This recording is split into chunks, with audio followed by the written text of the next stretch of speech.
Fala galera, bem-vindos a mais um vídeo do canal. Nesse vídeo aqui, continuando a série de criptografia, vou falar sobre uma parada que é um tanto complicada. Não sei se vocês já ouviram falar. O tema de hoje vai ser criptografia RSA.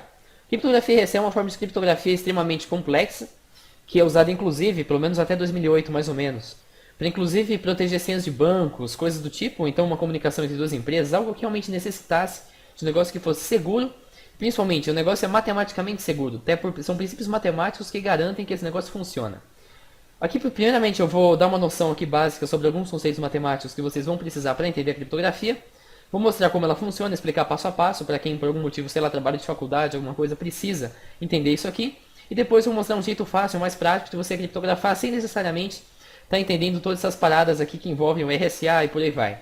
Para começar, os dois conceitos matemáticos que vocês precisam entender antes de passar para a criptografia vai ser número primo. Isso provavelmente você aprendeu na escola. Qualquer número que seja divisível somente por um e por ele mesmo. Por exemplo, 11, 17, 37, 41, 71, enfim, são vários números que quando você tenta dividir, tenta listar os divisores, você só vai encontrar o 1, claro, que 1 divide todos os números, e o próprio número. No caso do 17, 1 e 17 e assim por diante. Ele não vai ser divisível por nenhum outro número natural que você encontrar. Isso aqui acho que vocês não aprenderam na escola, mas é uma parada bem simples. A gente pode indicar o resto das divisões, por exemplo, 8 dividido por 5 dá resto 3. A gente pode indicar isso utilizando as congruências. No caso, o sinal de congruente é isso aqui, que não é nem um sinal de igual nem um sinal de menos, é um sinal triplo. São três tracinhos que formam o sinal da congruência. A gente lê 8 congruente a 3 módulo 5. Traduzindo, 8 apresenta o mesmo resto que 3 a ser dividido por 5. 3 dividido por 5, você não vai ter nenhum quociente, você vai ter 0 de quociente e vai ter 3 de resto. A mesma coisa que 8, você vai ter 1 de quociente, 8 por 5 dá 1, apresentando o resto 3. E é assim que a gente trabalha com essa notação. No caso, isso aqui mostra a questão do 8 congruente a 3 módulo 5. Aqui tem outros exemplos. 101 congruente ao módulo 100, 478 congruente a 3 módulo 5, 256 dá o mesmo resto que 4, que dá o mesmo resto que 1 ao ser dividido por 3. Você pode também apresentar dessa forma. Ou então 2 apresenta o mesmo resto que 0 ao ser dividido por 2, ou seja, 0. E 2 ao cubo apresenta o mesmo resto também que 0 ao ser dividido por 2. Porque esse 2 apresenta resto 0 quando dividido por 2, 2 ao cubo também vai apresentar. O ramo que trabalha com isso aqui é aritmética modular. Se você quiser pesquisar, você pode dar uma procurada, você vai encontrar vários artigos, inclusive a prova de que o RSA funciona. Também tem isso na internet. Agora eu vou mostrar aqui para vocês o passo a passo para a gente codificar uma mensagem. O primeiro passo vai ser pré-codificar a mensagem. A gente vai transformar as letras da mensagem em números. Como que a gente faz isso? A gente normalmente usa a chamada tabela ASCII, que é essa tabela aqui. Você encontra em qualquer lugar, eu inclusive já mostrei nos meus vídeos. A gente vai pegar, por exemplo, o morte ao miojo. Cada letra, no caso o M, por exemplo, M minúsculo vai virar 109, depois o O vai virar 111, e assim por diante. A gente vai pegar a nossa mensagem escrita, com o auxílio da tabela a gente vai passar direto aqui para texto. Tem várias ferramentas online que já fazem isso. Se você quiser, você não precisa necessariamente passar na raça, passar na mão. Você vai online, inclusive naquele conversor que eu tinha mostrado, pesquisa lá, você vai encontrar essa forma de codificação. Assim que a gente fizer isso, a mensagem já está pré-codificada, ela já está transformada em números e a gente pode já passar ela para RSA. Só que agora tem a questão, o RSA é composto por 5 chaves, é uma criptografia de chave assimétrica, ou seja, 2 chaves públicas que qualquer pessoa pode ter. No caso aqui, inclusive, já tem um exemplo, deixa eu só zerar as paradas. No caso, a gente vai ter 2 chaves públicas que qualquer pessoa pode usar para criptografar, porém a gente vai ter também 2 chaves privadas que somente você que criou o código pode usar para decifrar. Deixa eu só mudar a cor porque está muito igual essas duas cores. Mas é isso, você vai ter as chaves públicas, que qualquer pessoa pode saber, uma vez que você implementou o seu conjunto de chaves, e a privada só você tem.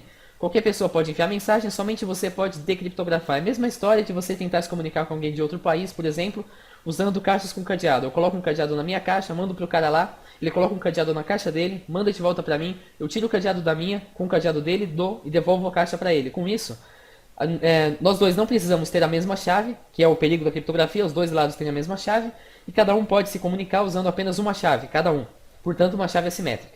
Bom, o primeiro passo para você implementar um conjunto de chaves RSA vai ser definir 2 números primos, P e Q.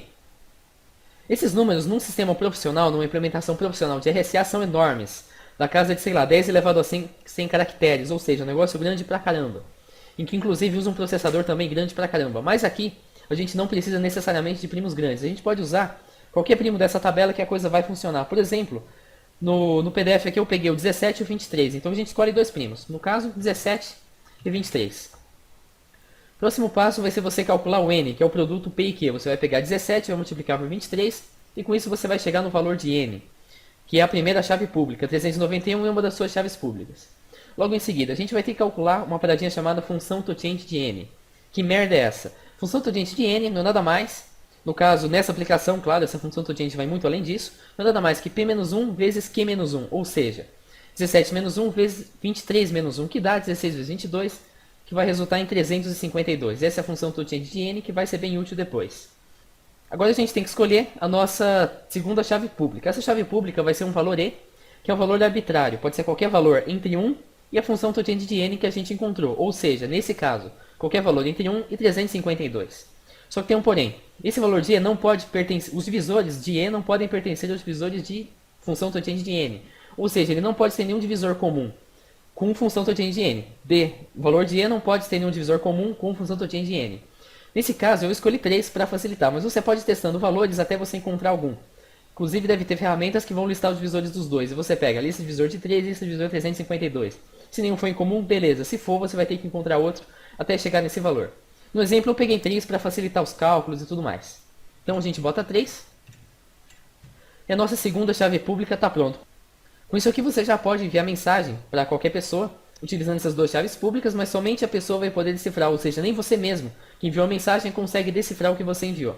Agora tem a parte final, que é para a gente chegar na nossa última chave privada e com isso concluir a implementação do RSA. Para isso a gente vai precisar de uma coisa chamada inverso multiplicativo. Tá, que droga é inverso multiplicativo? É um número, no caso o inverso multiplicativo de 3, ou e. É um número que multiplicado por e vai apresentar resto 1 ou ser dividido pela função tangente de n. Ou seja, d, que é o nosso d que a gente precisa, vezes 3, congruente a 1, módulo 352. Para você fazer isso na mão daria um trabalho do inferno, mas tem um jeito mais fácil de você fazer isso aí. Você vai nesse site, todos eles estão tanto no PDF, no caso aqui, quanto na descrição do vídeo. E aqui você vai colocar, no valor de n, você vai colocar o 3 ou o valor de e. Se as letras aqui estão trocadas, mas dá na mesma.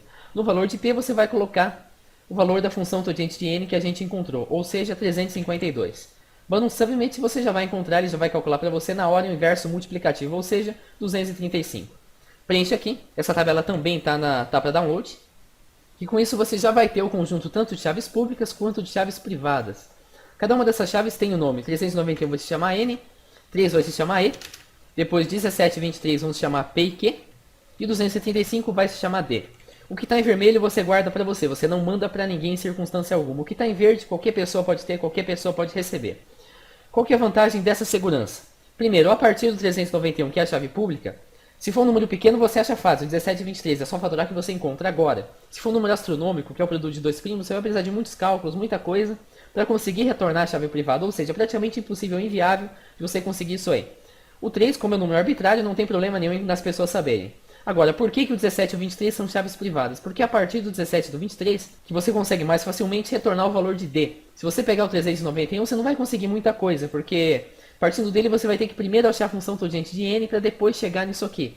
Ou seja, sem os primos você não faz nada. Já com os primos você subtrai e acha a função tangente de n e depois chega no valor de D. Por isso justamente que você não vai revelar esses dois primos, mesmo ele sendo uma consequência da chave n. Agora, considera que caso você use uma chave pública pequena, outras pessoas talvez consigam decodificar, talvez consigam chegar nesse valor e, portanto, quebrar o seu código RSA. É para isso, inclusive, que existem aqueles computadores que são dedicados exclusivamente a fazer cálculo. Se eu tenho um banco, por exemplo, provavelmente eu vou dedicar uma boa parte da minha memória para fazer cálculo, para conseguir decriptografar e criptografar coisas em RSA, para manter o negócio realmente seguro, usando, claro, uma chave astronômica, duas chaves astronômicas e, portanto, um valor de n maior ainda. Uma vez que você conseguiu o seu sistema de chaves, no caso esse aqui, chave pública e chave privada, a gente pode passar para a codificação propriamente dita. Tá, como que a gente faz isso? É um processo um tanto complexo. Primeiro, você vai pegar, assim que você tiver os 5 valores, você vai precisar dessa mensagem pré-codificada que eu falei lá atrás. Passa para ASCII, todas essas paradinhas. Depois você vai usar a seguinte fórmula. A mensagem C, que é a mensagem codificada, é igual a m elevado a e módulo n. Ou seja, o resto que m elevado a e apresenta ao ser dividido por n. Vamos pegar um exemplo. Primeira letra, 109. 109 elevado a 3, que é o valor de e, vai apresentar um certo resto ao ser dividido por 391, que é o valor de n. Vocês podem perceber que nesse processo a gente usou somente o e e o n, ou seja, tanto a chave pública quanto a privada. Isso daria muito trabalho para calcular na mão, mas a gente também pode fazer isso numa calculadora online, que é essa paradinha aqui. Que a gente vai colocar 109 elevado a 3 no dividendo e a gente vai colocar o valor de n, se eu não me engano, era 391 no divisor. Manda calcular e está aqui, 37. Já codificamos o nosso primeiro bloco. O primeiro bloco da mensagem é 37. Agora, para você, se você fizer esse processo com todas as letras, passo a passo, você vai encontrar depois 37, 304, 45, todo o processo longo para você codificar a mensagem. Essa aqui no final é a mensagem codificada em RSA. Tá, agora eu preciso decifrar essa parada. O que, que eu faço? Beleza, você vai pegar o M, que é o resultado final, vai ser igual ao C, que é o bloco já codificado, 37 no caso, elevado a D, que é uma das suas chaves privadas, o inverso multiplicativo, 235 no módulo N. Então você vai fazer, usando a calculadora também, você vai colocar 37 elevado a 235 no módulo 391. Manda calcular, está aqui 109. Com isso a gente volta no valor inicial que era 109. Se a gente vir lá na tabela ESC lá em cima, vocês vão ver que o 109 corresponde a M. Com isso você faz todo o processo de descriptografia. A gente repetindo isso todas as vezes vai encontrar novamente a mensagem original. Mas felizmente você não precisa fazer esse processo na mão todas as vezes. A gente já tem um programa chamado RSA Calculator, que aqui você vai fornecer um valor para N, um valor para E e um valor para D. Se você só quer codificar, você vem aqui e informa sua chave pública 391 no valor de N e sua chave privada 3 no valor de E. Pode escrever a mensagem, vamos escrever, sei lá, batata frita. Manda encriptar e você vai encontrar aqui a mensagem já encriptada dentro dessas chaves. Lembrando que você pode colocar vários outros valores para E, contanto que o E não tenha divisores comuns. Por exemplo, 5 aqui também vai encriptar. Vamos voltar para 3. E agora para decodificar. Para isso você vai precisar informar, além do valor de N, também o valor de D, que no caso é a nossa chave privada, que a gente chegou em 235. Jogando aqui a mensagem já encriptada, mandando decifrar, você vai encontrar novamente batata frita. Eu sei que esse processo aqui é bem funcional nesse site, mas se você pegar primos grandes, por exemplo, sei lá, da ordem de 50 mil, por exemplo, você não vai conseguir trabalhar muito bem. Ele vai dar alguns erros, vai ficar lento, não vai exibir totalmente, por aí vai. Justamente para isso eu estou trabalhando num projeto em Python que vai fazer a criptografia automaticamente. Esse aqui é o código-fonte, é uma prévia, claro, ainda não está totalmente pronto, mas ele já está conseguindo tanto descriptografar quanto criptografar RSA e principalmente definir um conjunto de chaves, sendo que você não vai ter tanto trabalho para poder definir. Você simplesmente gera os números, gera o número aleatório e pronto, ele já calcula tudo para você. Só que esse programa é em Python, eu preferi fazer em Python porque é uma linguagem assim muito apropriada para você trabalhar com a matemática. Sendo assim, eu precisaria de pessoas, se alguém estivesse disposto a me ajudar a passar isso aqui para .exe, para poder rodar em Windows em qualquer lugar sem necessariamente ter que ter um interpretador. Sem ter que ter o Python instalado, que é essa paradinha aqui, ou sem ter que usar um site online para poder interpretar o Python. Isso é um processo meio complicado. Mas, então, se alguém estiver interessado, vai lá no fórum do canal, eu já fiz um tópico sobre isso aí. Se apresenta lá, que a gente conversa e tenta ver uma forma de passar isso aqui para .exe. Eu pretendo lançar esse código como se fosse a copiadora 666, um sucessor dela, uma coisa bem feita, tudo bem planejado, na mesma qualidade que a gente lançou anterior. Esse foi o vídeo, galera, espero que vocês tenham curtido, se inscreva no canal, deixe um joinha, em breve a gente vê. Falou!